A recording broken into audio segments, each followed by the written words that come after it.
Vote ਸਾਨੂੰ ਪਾਓ, ਅਸੀਂ ਬਿਹਤਰ ਆ, ਸਾਨੂੰ ਵੋਟ ਪਾਓ, ਅਸੀਂ ਕੰਮ ਕਰਾਂਗੇ, ਅਸੀਂ ਕਰਾਂਗੇ। ਜਦੋਂ ਕੰਮ ਦਾ ਟਾਈਮ ਹੈ ਉਦੋਂ ਤਾਂ ਕੋਈ ਨਜ਼ਰ ਨਹੀਂ ਆਉਂਦੇ ਆ।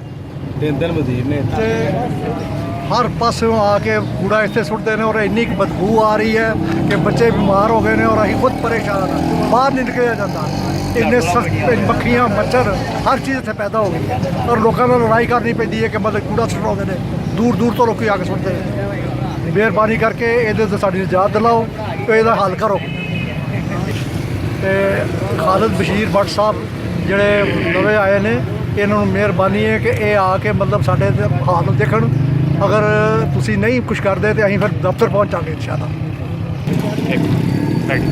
जी अस्सलाम वालेकुम जी। बहुत परेशान है ये कूड़ा, हमें बड़ा परेशान करता है। बारिश आती है, सारा कूड़ा गली में, इसका हल हमें चाहिए कोई ना कोई।